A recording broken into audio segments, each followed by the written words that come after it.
That smell? That's the smell of money burning. If you've ever smelled a voice coil cooking, you know exactly what I'm talking about. It's the sound of a $100 bill turning into a paperweight in real time. Most people think they blew their sub because it was too cheap, or because they gave it too much power. But here's the reality. I've seen entry-level, $50 subwoofers last for years, and I've seen $1,000 competition subs go up in smoke in under 10 minutes. The price tag isn't what kills the speaker. You are. Well, technically, your settings are. We're about to pull back the curtain on the physics of why subwoofers actually die. We're going to talk about why entry-level gear is so much easier to kill, and most importantly, I'm going to show you how to make a cheap setup sound like a beast without ever smelling that burnt glue scent again. We aren't just talking about turning knobs, we're talking about the actual mechanics of electricity and motion. By the time we're done, you'll know more about subwoofer survival than most of the guys at the local shop. Let's start with the big one, thermal failure. This is the #1 killer of subwoofers. To understand this, you have to understand how a subwoofer actually works. It's basically a linear motor. You've got a permanent magnet and a voice coil, which is just a cylinder wrapped in wire. When you send a signal through that coil, it creates a magnetic field that reacts with the permanent magnet, pushing the cone forward and pulling it back. This movement isn't just for making sound, it's for survival. As the coil moves through the air gap, it creates its own cooling system. Air moves across the wires, carrying heat away. It's like a built-in fan that only works when the music is playing. But here's where things go wrong. When you push a cheap amplifier past its limit, something happens called clipping. Think of a clean audio signal like a smooth, round wave. The voltage rises gradually, peaks, and then falls. Now imagine taking a pair of scissors and cutting the tops and bottoms off those waves so they're flat. That's clipping. When the wave is flat, the amplifier is essentially sending a pulse of straight DC current to your sub. During those flat spots, the coil stops moving. It's stuck at full extension. Since the coil isn't moving, the fan is off. All the electrical energy that should be turning into sound is now turning into pure, raw heat. Cheap subwoofers have smaller voice coils and less surface area to dissipate that heat. The glue starts to melt, the insulation bubbles, and eventually the wires short out. Boom. Dead sub. Now let's tackle the underpowered amp myth. This is the trap that catches most beginners. You bought a sub rated for 500 watts RMS, so you bought a cheap 250 watt amp because you thought you were playing it safe. You're actually doing the exact opposite. Because that 250 watt amp is small, you'll find yourself turning the volume up higher and higher to get the bass you want. You'll reach for the gain knob and crank it to the max. When you do that, you force that little amp to work way beyond its clean capacity. It starts clipping like crazy. You end up sending 250 watts of dirty, heat-heavy power to the sub. That sub would be much happier receiving 600 watts of crystal clear, unclipped power from a larger amplifier. Why? Because a clean signal keeps the coil moving and cooling. Clean power is safe power. Distorted power is a death sentence. Always match your amp to your sub's RMS rating, or even go slightly over. Headroom is your best friend. The second way people kill their gear is mechanical failure. This is different from heat. This is when the sub literally rips itself apart. Every subwoofer has a physical limit to how far the cone can travel, called max. If you push the cone past that limit, you might tear the surround or rip the spider, the pleated fabric piece at the bottom. In extreme cases, the voice coil can slam into the back plate of the magnet, which usually produces a loud clacking sound right before the sub dies. Mechanical failure is almost always a result of the enclosure. If you put a sub in a ported box that's way too big, there isn't enough air pressure inside to provide acoustic loading.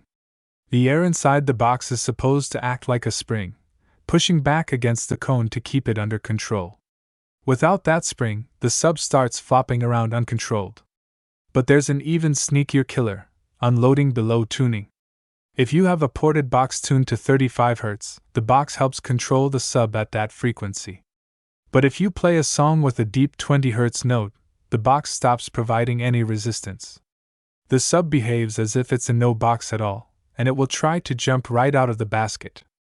This is why you need a proper subsonic filter. It's not a power issue, it's a physics issue. So how do we stop the carnage? It starts with the most misunderstood tool in your car, the gain knob. Repeat after me. The gain knob is not a volume knob. Gain is an input sensitivity adjustment. Its only job is to match the output voltage of your radio to the input stage of your amplifier. If your radio sends a strong signal and your gain is set high, the amp will reach its maximum output before you even hit half volume. Anything past that point is pure distortion. To set this correctly, you need a basic multimeter. First, find your sub's RMS rating and its own load. Say it's 500 watts at 2 ohms. Use the formula, the square root of watts times ohms. 500 times 2 is 1000, and the square root of 1000 is about 31.6. That's your target AC voltage. Disconnect your subs, play a 50 Hz test tone at about 75% of your radio's max volume, and turn the gain up until your multimeter reads exactly 31.6 volts. That's the maximum clean power your system can handle. Once you find that spot, don't touch the knob again. If it's not loud enough, you need a bigger amp or a better sub. You cannot gain your way to more volume without sacrificing your equipment. Next, let's talk about the bass boost button. If you see a button on your amp labeled with something like plus 12 dB bass boost, treat it like a self-destruct button. Every time you add 3 dB of boost, you're asking the amplifier to double its power output at that frequency.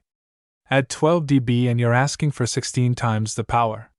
Your amplifier doesn't have 16 times the power. It just doesn't. So instead of getting louder, it clips the signal and fries your voice coil. If you want more bass, adjust your enclosure or fix your electrical system. Don't try to boost your way to victory. Speaking of electrical systems, let's talk about the hidden killer. Your amplifier needs a steady 14.4 volts from your car to stay happy. If your headlights dim every time the bass hits, your voltage is dropping.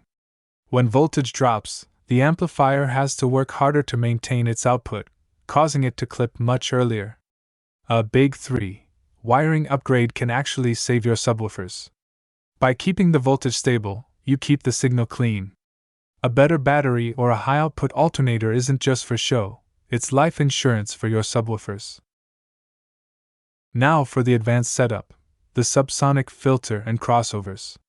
If you're running a ported box, a subsonic filter is mandatory. It's a high-pass filter that cuts off the ultra-low frequencies your box can handle. If your box is tuned to 35 Hz, set your subsonic filter to about 28 or 30 Hz. This keeps the sub from trying to play notes that would cause it to overextend. You also need to look at your low-pass filter. Most people set it way too high. If your sub is trying to play vocals, it's wasting energy and generating unnecessary heat. A subwoofer is a specialist. Set that low-pass filter to around 80 Hz and let your door speakers handle the mid-bass and vocals. This keeps the sub focused on moving air, which keeps the coil cooler and the sound tighter. Always double-check your wiring polarity, too. If one sub is wired backward, they'll cancel each other out. You'll keep turning the volume up because you can't hear the bass, but the subs are actually working twice as hard to do nothing. Now I want to leave you with a bit of a mystery. We've talked about heat, we've talked about boxes, and we've talked about voltage. But there's one factor even the pros argue about. Why is it that two people can buy the exact same gear and the exact same box, but one blows theirs in a week while the other's system is still thumping 10 years later? Is it luck? Is it the type of music they play? Or is there a setting on the head unit we haven't touched on yet? Drop a comment and tell me your horror story. What was the first sub you ever blew up, and what did you learn? If this video helped you save your gear, hit that like button and subscribe. Thanks for watching this video, and I will see you in the next one.